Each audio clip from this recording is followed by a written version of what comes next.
Okay. Good morning, everyone. Welcome to Department of Chemistry. And today we are going to highlight some fundamental aspects of Aldol condensation and how the reaction progress. And these are all the properties today we will look after.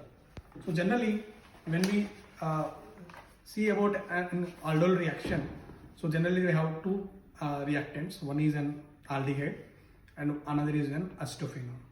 So generally how we perform a reaction is, we generally have one aldehyde and one acetophenone.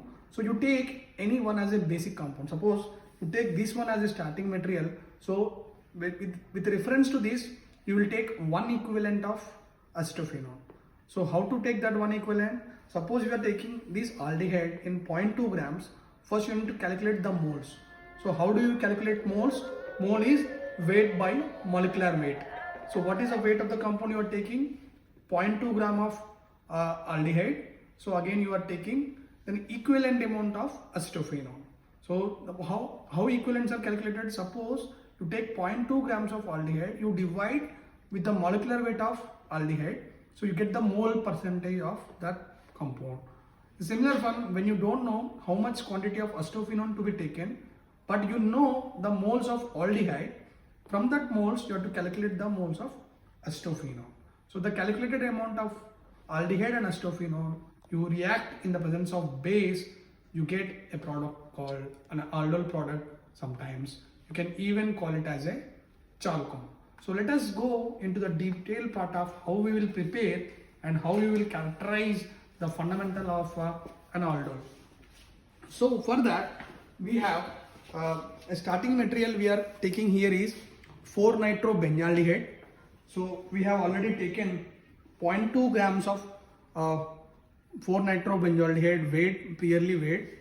Next one is an equivalent amount of 4-methoxybenzaldehyde. Again I am telling you how to take an equivalent quantity, that is mole equivalents. Suppose we have taken 0.2 grams of benzaldehyde, that is 4-nitrobenzaldehyde. You divide by molecular weight of 4-nitrobenzaldehyde, you will get mole percentage.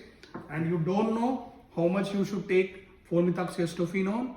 For that you take x by molecular weight of 4-methoxyacetophenone into number of moles of benzaldehyde. You will get an equivalent of your acetophenone as a product.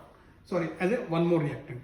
Now you club both these into a reaction mixture and you will get the product. So here we have already the 10% NaOH is present in the RB, which is getting stirred in the magnetic stirrer.